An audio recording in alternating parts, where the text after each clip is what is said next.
are going to hear from the phenomenal, fabulous, great, amazing, awesome, and all things beautiful, Shian. Is it Shian or Shihan? Shian, yeah.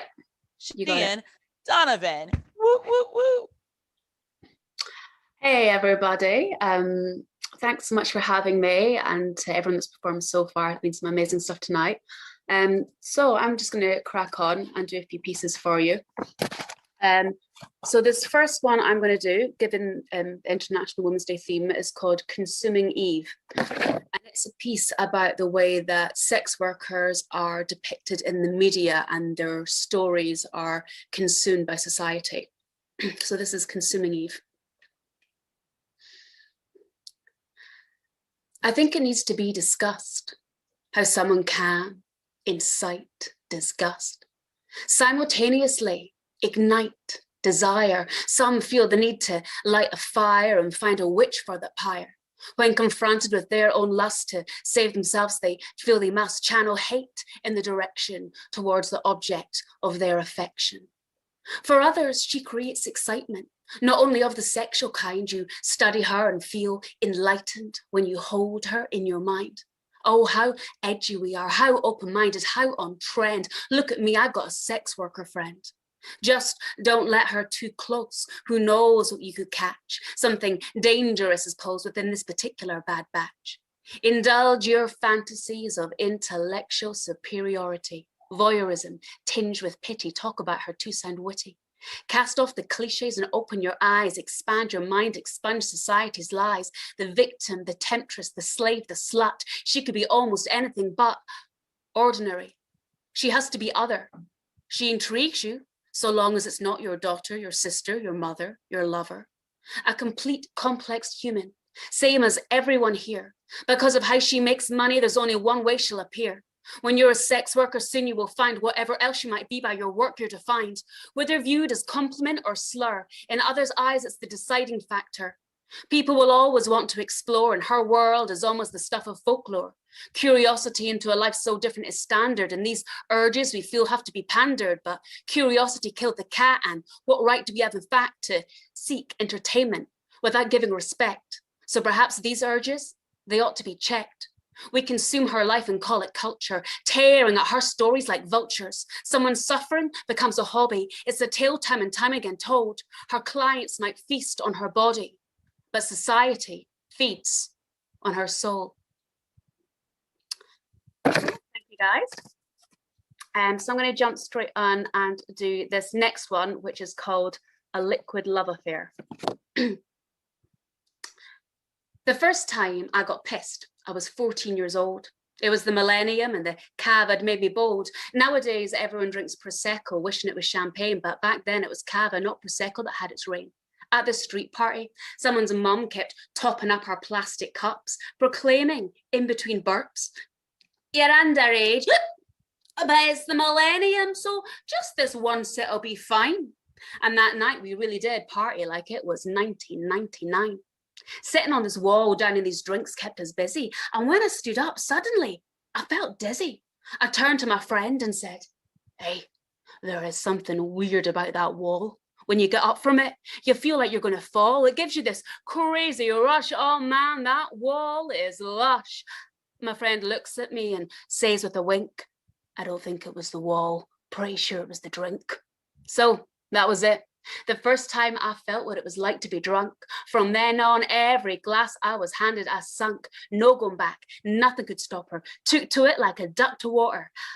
Or maybe that should be a lamb to slaughter. Skip forward 10 years. Now I'm 24. I think people that don't drink are such bores. I style myself as the wild child, party animal queen. Every party going on, I'll be seen. I'm proud to drink grown men under the table, happy with my last man standing label. I claim as a Scot, I can handle my drink. Not only is it part of my personality, I think it's tied up with my cultural identity. A tradition. Doctors say to cut back, but we don't listen. How we socialize. Government says it's bad for us, but government's full of lies, cause I'm indestructible, insatiable, unstoppable. The feeling I get on a night out is untoppable. The adventures I've had, the stories to tell, I'll keep partying if it drags me to hell. Fast forward another decade, and that takes us up to today. Seems this lifestyle is here to stay, but at 34, not quite so cool. When I get blackout drunk, I feel like a fool. Waking up in the morning with no memory, only shame, and a mind overflowing with self-blame. What the hell happened and how did I get this bruise? Searching my bag, my phone, my body for clues, trying to analyze these scrapes and cuts, the walk of shame home followed by sniggers and tuts. I promise myself this will be the last time, and maybe for a few weeks, yeah, I'll be fine. But sooner or later, it's a promise I break. I go back to binge drinking as if it's my fate.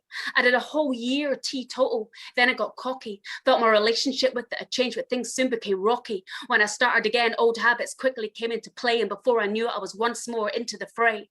Nothing's able to break addiction's ties. Because of alcohol, I've lost friends, been raped, been hospitalized. But despite all that, I still don't stop. When I fill my glass, I take it right to the top. No matter how many times I say it's under control now, I swear something always ends up dragging me right back there. If I was religious, this poem would be a prayer. Please, God, give me the strength to end this lifelong, liquid love affair. Thank you, guys. Woo!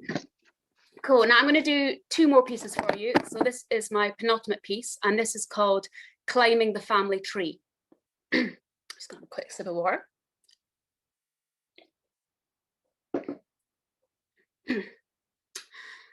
I didn't go searching for a father because I needed one. The love I needed was gathered from my devoted mum. But an explorer, an adventurer, I will always be. So though it caused a stir, my temptation meant I had to see what was waiting when I climbed my own family tree. I was just satiating my curiosity. Growing up, my father wasn't ever there, but I wasn't bothered. Truth is, I didn't care. I had all the family I needed, just me and my mother. Then when I was older, along came a stepdad, sister, and brother. But throughout my younger years, my father would show up intermittently. When from the clutches of his addiction, he got a little free, turned up at the house at the end of his latest drug spree. I could tell where he'd been by the trail of spilt tea, stealing all the sweets from my Friday treat tin because he was in some kind of junkie binge thing. When I was older, I read a letter from him, apologizing for leaving used needles lying around, but my mum must have cleared them up quick because I don't think any I found.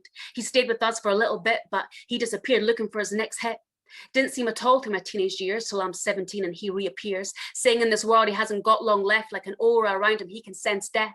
After that, again, we drift out of touch till in my mid-20s, I decided to look him up. I got his number from someone, but it came with a warning. They were glad I wanted to reach out, but felt I needed informing. In the years that had passed, he had deteriorated. I should know this, so if I see him, I won't be too deflated. But despite the heads up, when we met, I still got a shock. His long hair was matted into one single waist-length dirty dreadlock. In his gummy mouth, there wasn't a single tooth left. He slewed, stumped, slunched back, caved chest. The conversation was jilted, his voice was feeble. He felt the need to inform me he didn't have AIDS, he'd never shared needles. That was the last time I saw him alive, but it was awkward, just a polite goodbye. A few years later, I received a text written in third person, so it left me perplexed. When I asked who it was, the one and only spectacularly fucked up John, your dad, was the answer, and then something about asking my mum to look after his hamster. A few days later, he died. With his lifestyle, it's a surprise he's still been alive. At the funeral, he was described as a loved son, uncle, and brother. No mention of this illegitimate child born from a past lover. I met my family on that side for the first time, a whole other branch of the family tree to climb. Maybe it's strange, I'd never met them before, but apparently in my mum's face, they'd slammed the door when she turned up with the babe in arms. Their faces only showed alarm, panic at what the neighbors might say. Basically, they turned us away. But now, my aging granddad with the dead son is glad his offspring is left in someone. But then it suggested, maybe it's best, just to make sure, we take a DNA test. Apparently, it's just to have things official in writing, but here comes the plot twist, where things get exciting. I was only expecting to get one result, but when the test came back, that's not how it played out. The lack of DNA markers insinuated that me and this family, we weren't related. I called my mum because I had some questions. The paternity test had actually been her suggestion. When I told her the results, she sounded heartbroken. And through her tears, these words were spoken. Things had been tough between me and your dad, John, for a while. We've been breaking up. Things are really off and on. And during a split, yeah, I got with another. And then I found out I'm going to be a mother. I hoped it was John's, but in truth, I didn't know whose until you were born. And then I stopped being confused. When I held you in my arms, I thought I knew for sure who your dad was. It seemed a fair assumption that I had the answer because You looked so much more like John. I thought I was certain. I thought I couldn't be wrong. But these test results show I wasn't right. The thing is, the other guy was North African and you came out white. So apparently, my dad might be a French Algerian man, which is mental because I can barely even get a tan. What happened next was crazy but true, but to hear about that, you'll have to wait for part 2. So I'll end that one there. So yeah, that's the first part of the story. Lots more crazy stuff happened after that, but it's quite a long one, so I'll say that for a second, which I've yet to write. Okay, thanks so much for listening, guys. I'm going to do my final piece for you now, and this is another one that's in theme with tonight's event. So this piece is called Faux Feminism, and I wrote it as a response to something that happened in 2019. This feminist group hired private detectives to go into strip clubs wearing hidden cameras and secretly film the women working there without their knowledge or consent. So I wrote this piece as a response to that, and it's called Faux Feminism. When did this movement get so divided? Seems a lot of you are pretty short-sighted. If your feminism isn't inclusive, I'd say you find the meaning of it a little elusive. So perhaps all of you TERFs and SWERFs should give the rest of us a pretty wide berth. You claim you're all about standing up for women's rights, but on that point, I'd like to pick a fight. Feminism should be about the freedom to choose. Under your policies, a lot of us lose. You want to ban the porn star martini, saying it normalizes porn? I mean, come on, really? But that's trivial. Unlike your latest scandal, this one pisses me off more than I can handle. Hidden cameras in strip clubs, secretly filming women getting undressed. Upskirting's now illegal, so where the fuck's your arrest? You can't call yourself feminist when you have sins to add to your list, like secretly filming women getting naked without their consent, women simply trying to pay their rent. Think of the violation you caused in the name of your cause. Who are you to justify using these women as collateral damage?